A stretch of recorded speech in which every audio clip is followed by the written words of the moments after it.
Good morning. Noah Volz. Thanks for being here.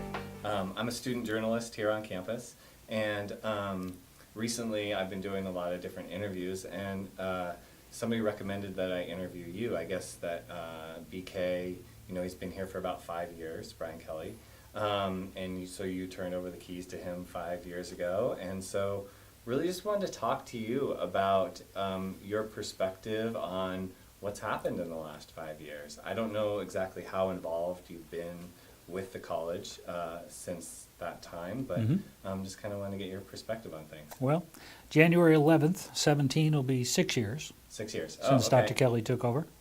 And January 30th, I guess it is, January 30th, will be 6 years. So he's well past the 5.5, so we'll give him 6 years on the job. Perfect.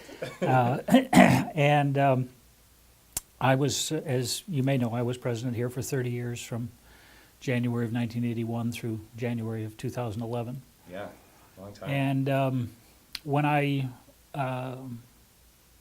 we got into the discussions about a transition to Dr. Kelly, I had seen other institutions go through transitions of presidents who had been there a long period of time.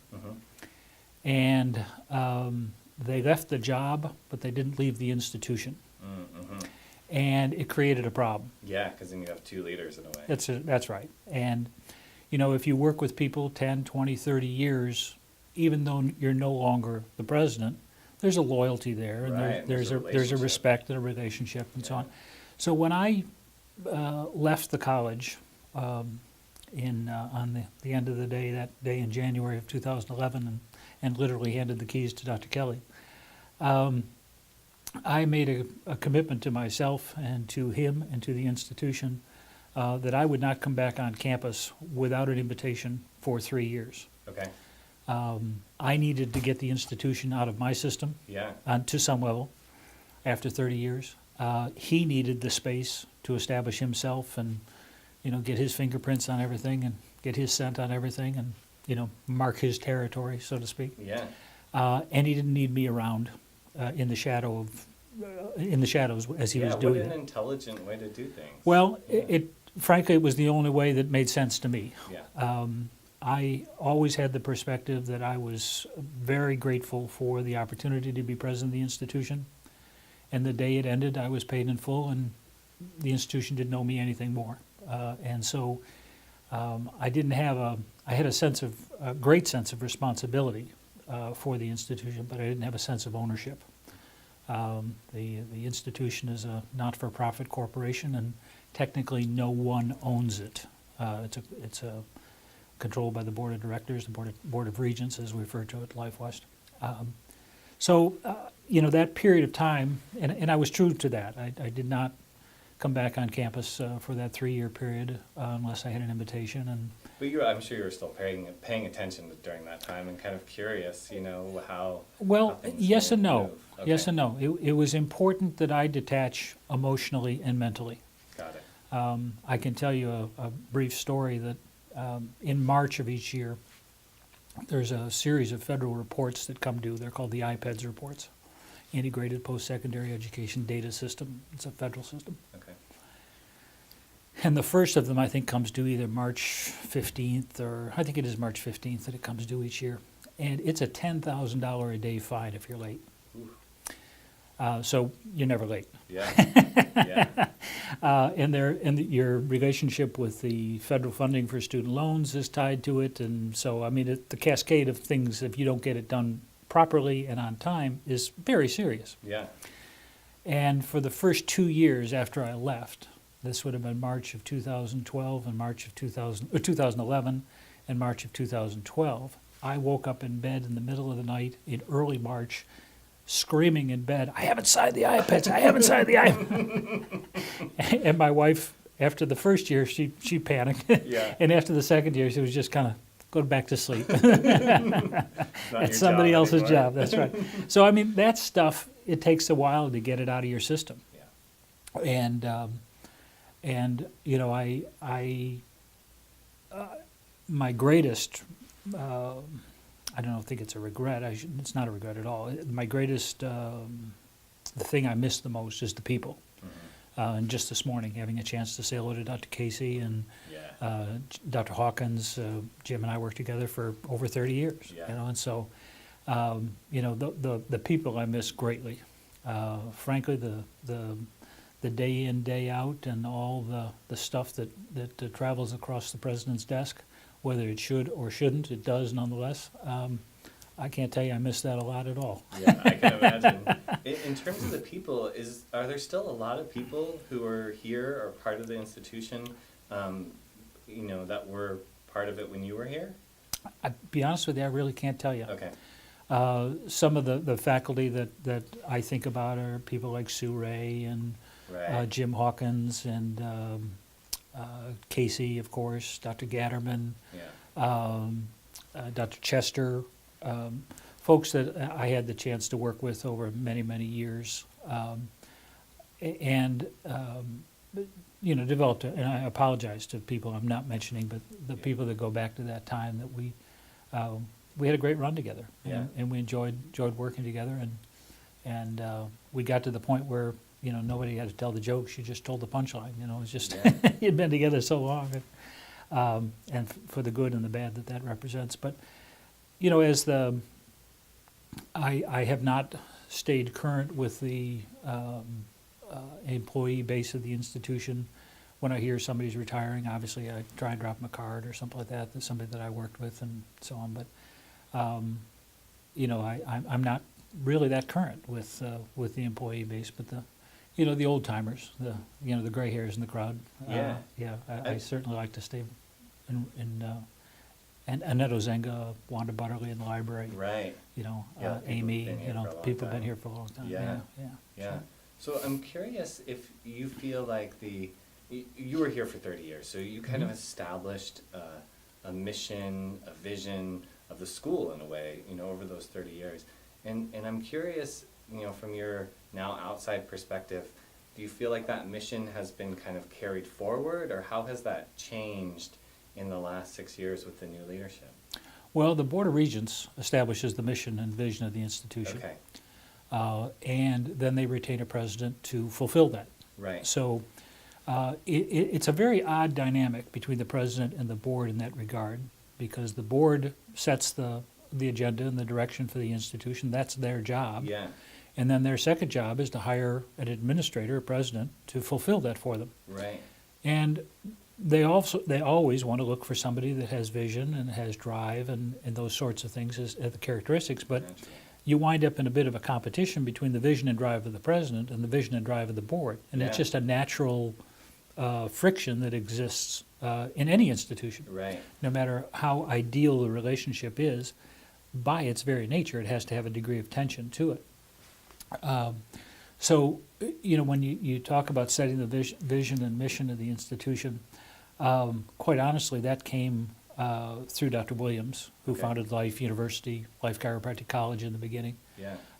And that's where I cut my teeth as a young faculty member at Life from January 75 through January of 81. Mm-hmm. So that the mission, the direction, the ethos, and the orientation of the institution relative to chiropractic, that flowed from Dr. Williams to me and to the board, because they were obviously of like mind relative to that. So that was a very comfortable relationship. One of the things that I have a great deal of appreciation and respect for on Dr. Kelly's part is that when the discussions were moving along about becoming president of Life West, he made the effort to travel to Florida to sit down with Dr. Williams, to meet him personally. Dr. Williams his health wasn't as good as might have liked. Mm-hmm. His memory of years ago was crystal clear. Right. His memories of the last couple of weeks, maybe not so. Okay. And he was in that phase. But Dr. Kelly went out of his way to sit down with Dr. Williams to be able to say at any point down the road that he met Dr. Williams personally, that he had the discussion that he could. And they spent several hours together to try and establish a bond that he would continue forward from those original ideals and goals that Dr. Williams articulated and that I tried to carry forward, that Dr. Kelly would do the same. So In that context, I think it's been an absolutely seamless continuum in relationship of the vision, the mission, and so on. Now, each president, each administrator, has their own nuances of how they fulfill that, and the things that they create greater or lesser importance around it in the process of their administration. So how about for you personally, over those 30 years, what were the things that you felt like were the most important that you really focused on? Well, the timing of that I was president from 81 through 2011 had very different demands than this moment did. Mm-hmm. I wouldn't say they were more serious or they were more important. They were just different. So along the way, I was involved in the infrastructure of the profession, from being one of the founders of the Association of Chiropractic Colleges to being on the founding board of the Council of the World Federation of Chiropractic, to being on the original Mercy Guidelines Conference, which was the first practice parameters in the history of the profession, those kinds of things. And as it worked out, Dr. Williams and I had this kind of a team relationship. He hated that kind of stuff, hated it. Just he'd much rather have his teeth pulled out every morning than sit in those meetings. And I liked it. Yeah. And I like the chess play of it. I like the personal interaction of it. I liked it. Yeah. Period.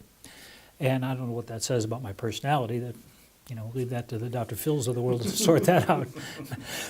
Maybe a bad sign. I don't know.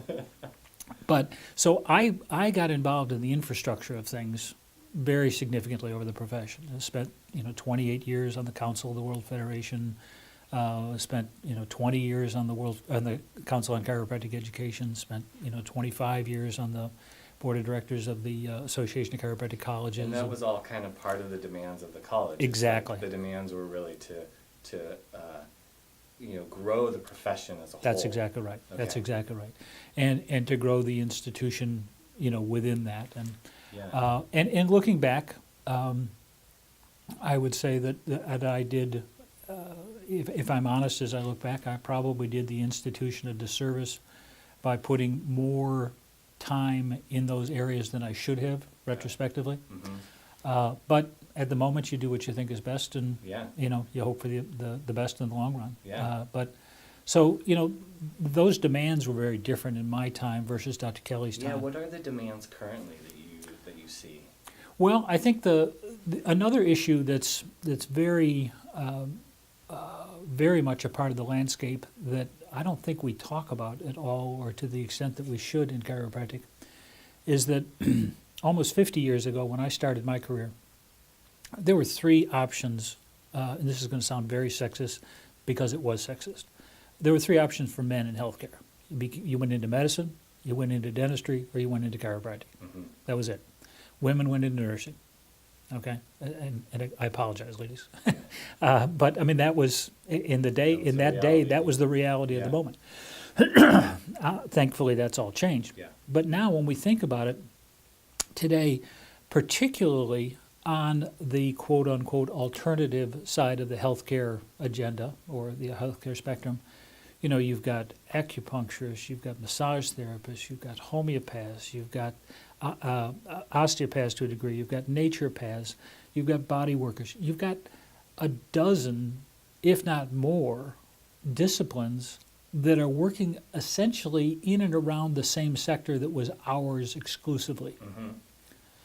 So now when a person looks at becoming involved in healthcare, you've got obviously the paraprofessional level, and then you've got the professional level, and then you've got what we might call the primary contact level that we function in. Now there's a lot more players at that level. Yeah. There's a lot more players on the side of the aisle that is conservative in terms of the care that's provided. Mm-hmm. In the perhaps not as staunch as we are in terms of the non-drug, non-surgery, but in the drug avoidance, surgery avoidance world, there's a lot more people in a lot more disciplines that are out there competing for the public mind and competing for the student mind as well. There's a lot more options, right? That's exactly right. We've That's exactly right. expanded And our that's not, options. I'm not saying that's a bad thing. Yeah. It's a fact of life. Right. So as a result, it's important in Dr. Kelly's time, and frankly, an area that he's done superbly well, is to be far more aggressive externally to the external to the institution, on an external basis to the institution, in terms of developing the applicant base, the applicant pool for the institution, and the interest in the profession as a career. Yeah. And Dr. Kelly has done very, very well in that regard. So the demands are very different. Yeah. And the personalities that it takes to fill those demands. You know, at the beginning part of my career, I was on the road 40 weekends a year.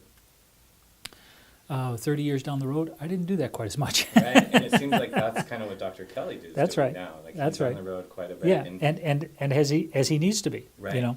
And it's an odd thing about educational institutions. If you went to Berkeley, for example, it would not surprise me that you wouldn't know who the president of Berkeley is. Mm-hmm. Okay? But when you go to a smaller institution like Life West, you expect to know the president personally, you expect, you know, and there's this odd inverse relationship that exists. The job of the president is to be external to the institution. Okay? He is the interface between the institution and its respective publics, whether that's the alumni, whether that's the donor community, whether that's the prospective student community, whether that's the third-party regulator community, whatever. That he or she is that interface with those external worlds. So I would suggest to you that a president that's not spending about 50% of their time external to the institution isn't doing that job adequate justice. Right. As a student, particularly at a small institution, he's always on the road, he's never here, he's this. Well, he shouldn't be here. Yeah. He should be out doing your bidding in the corners of the world that need to be developed for you to have the opportunities to move into when your time comes. Yeah, that brings up a question for me. So I'm curious. You know, it's really clear in terms of the demands that are necessary, like that 50% of the time kind of out doing the thing. And so how did you yourself measure your success as a president? And then you know, how could we kind of extrapolate that to the current leadership? Well, I don't. I'm not the one to ask. Okay. Fair Okay. enough. The smart aleck answer is to say, well, the board renewed my contract, so I must have been doing good. Right. Right. But you know, the truth of the matter is that the president serves at the pleasure of the board, and that's really the body that a president has to keep highest on his or her list of people to be satisfied. Right, because that's his boss. That's in a the way. boss. That's Yeah. exactly right. And you know, as a student, you might say, "Well, I'm his boss. I'm the consumer." Right, I'm well, paying- you're on paying the his you're on paycheck. you're on the list. Okay, you're on the list.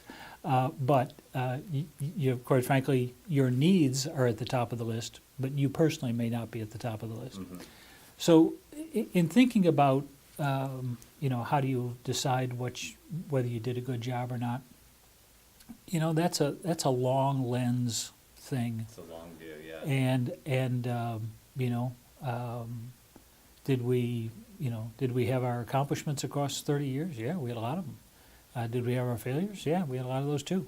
I would just like to say, for me personally, you established a great reputation for this school.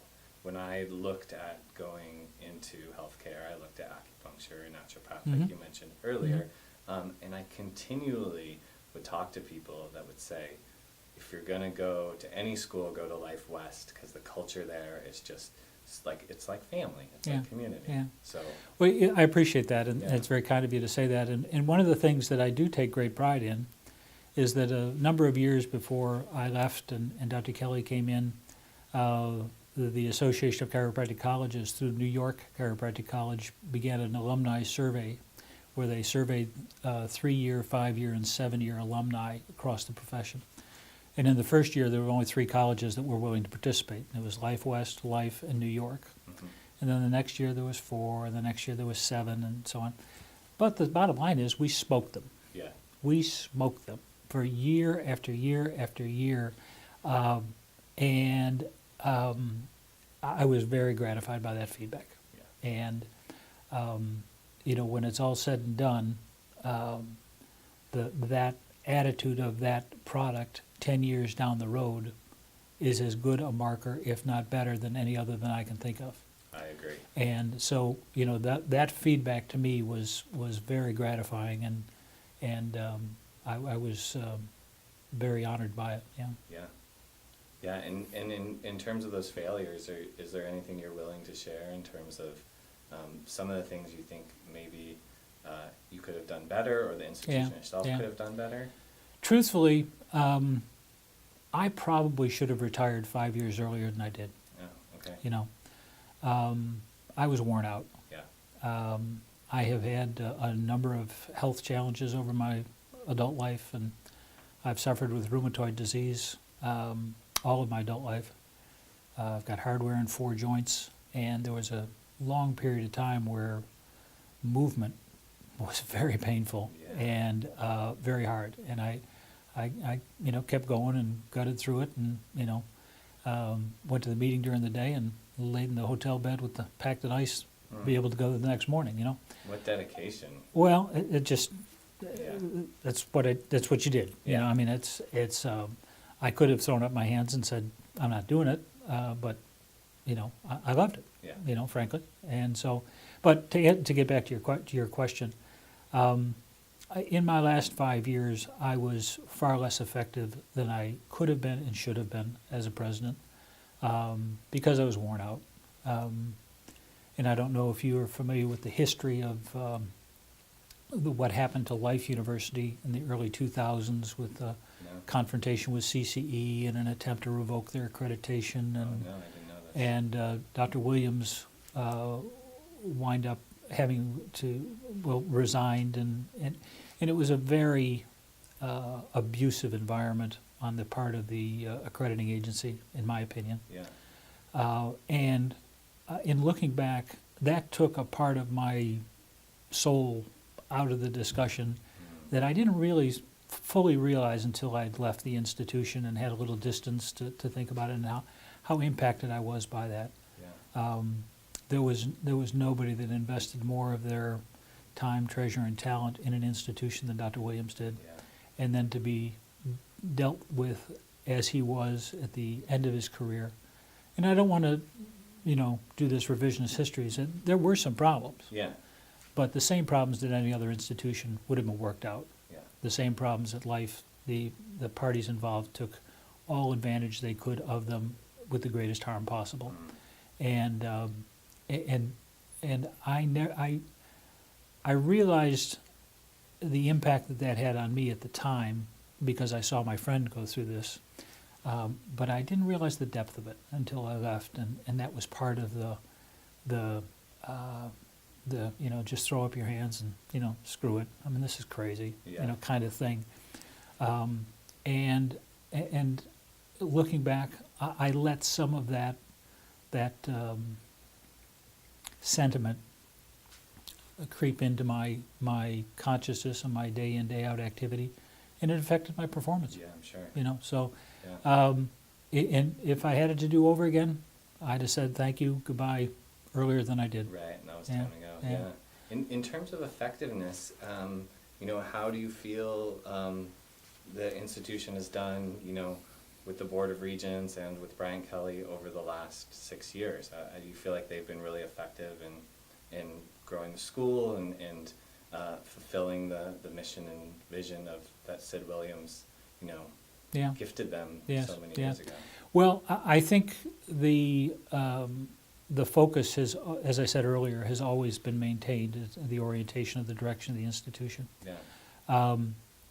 If I look around at some of the markers, first of all, just walking on campus today, the place has never looked better. Mm-hmm. Okay, number one.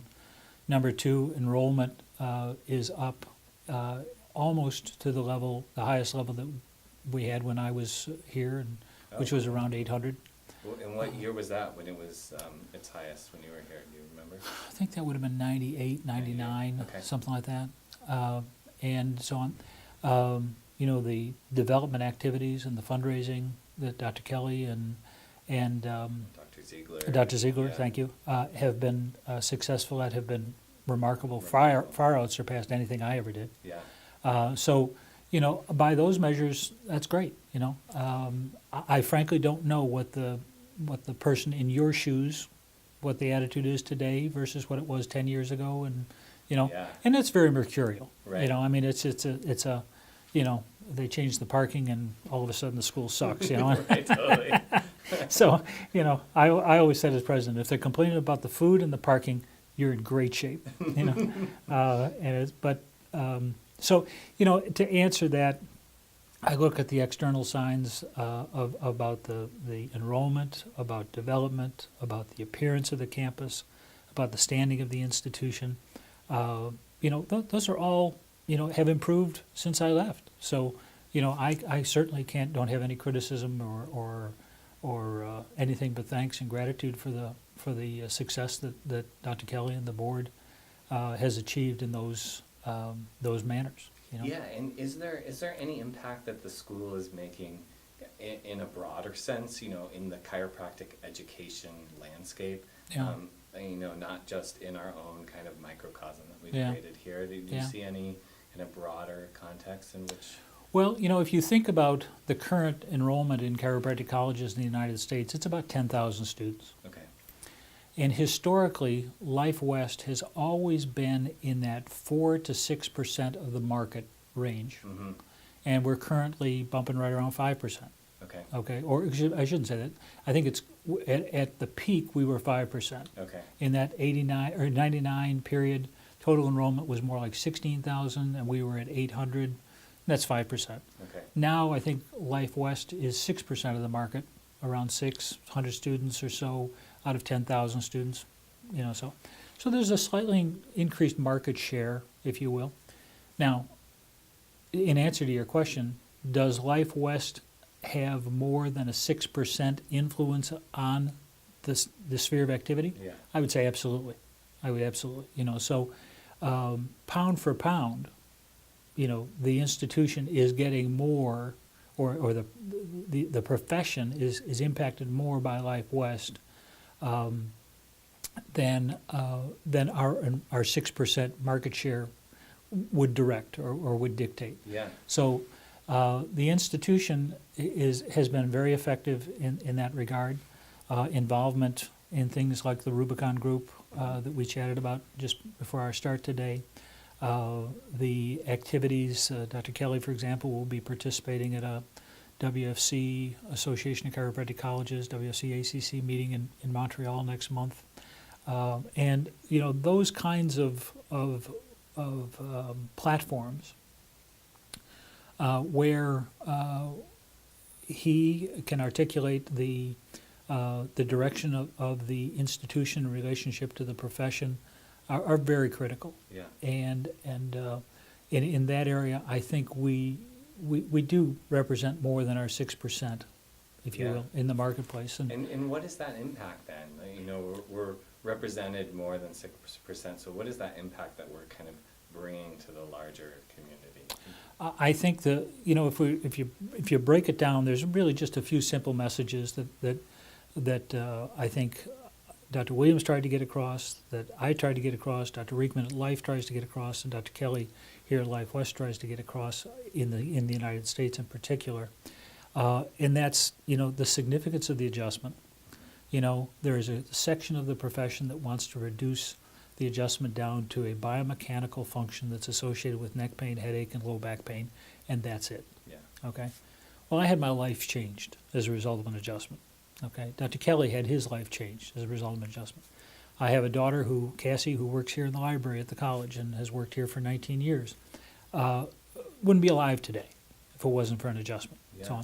So there's this orientation in the profession where one, under the name and the banner of evidence-based, wants to reduce the profession down to the lowest common denominator of neck pain, headache, and low back pain.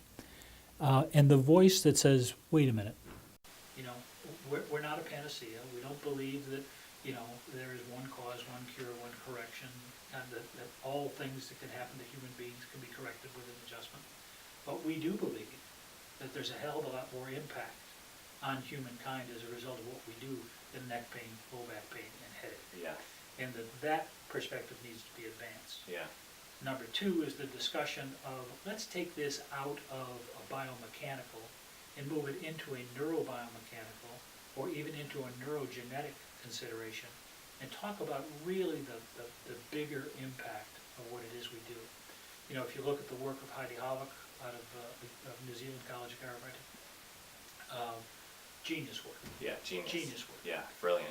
And, you know, Heidi is, you know, I pray for her continued health and well-being every day. Yeah. Because she is pivotal to our future. Yeah. And it doesn't say a good thing about the profession that one person is that. Yeah. You know, that's a concern. But bottom line, she's doing great work and so on. And expanding that orientation out of that biomechanical model into a more impactful model. Yeah. And the possibility model, okay? Very important discussion. And then changing the thinking of healthcare, particularly in chiropractic. For example, I recoil to this day when I hear people talking about chiropractic treatment. Mm-hmm. I hate the phrase. I hate the phrase. It's a very medical phrase. Exactly. Yeah. Exactly. And you know, so the idea that we represent an approach to health and well-being that is different than our colleagues in medicine. Mm-hmm.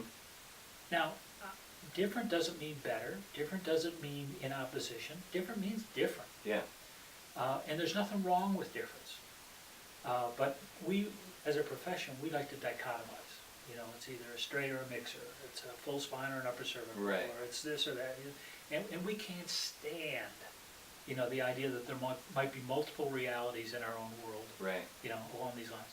So, you know, that discussion of the significance of the thought of chiropractic care contributing to a status of well-being, and to approach healthcare not from the management of disease, but from the management of health and the promotion of health.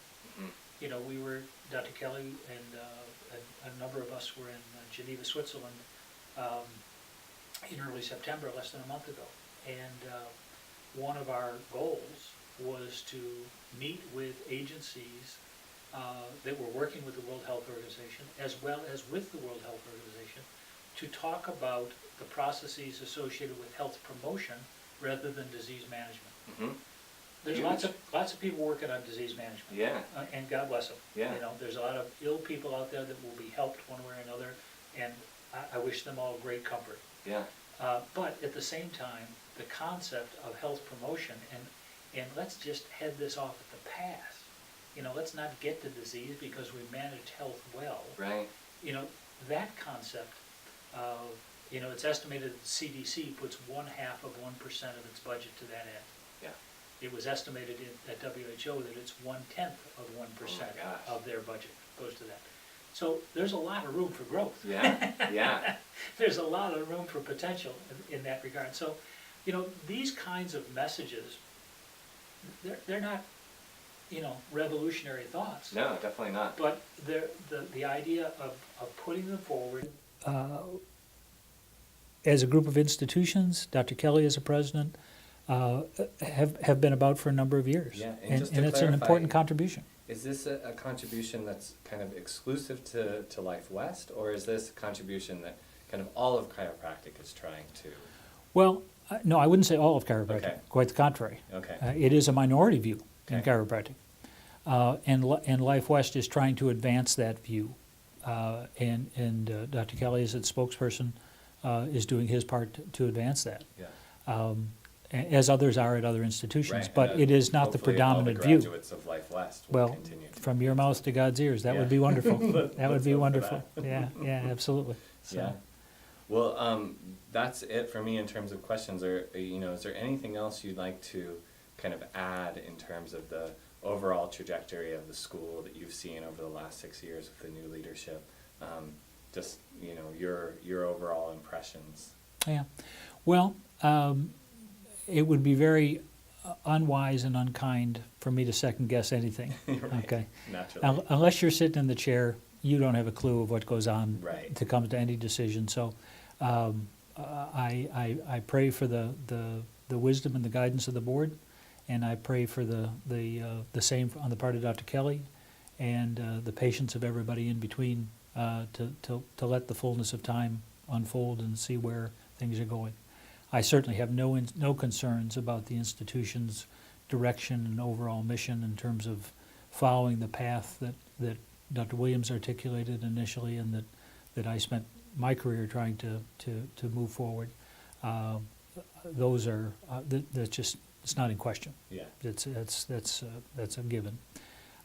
Beyond that, the rest of it is just you know, the flavors of the day and the things that come and go, and how you decide to move agenda items forward at any given point in time. And It's like seasons in the year, right? exactly, Yeah. exactly. And it's seasons in time and in society, and you know, I'm you know, I look now at the social media side of things, and it's like, you know, I'd rather just Yeah. put a gun to my head than bother Right, with all you're of that. grateful that was not I part just, of the demands oh my of your God, generation. you know, you know, it's just the most, you know,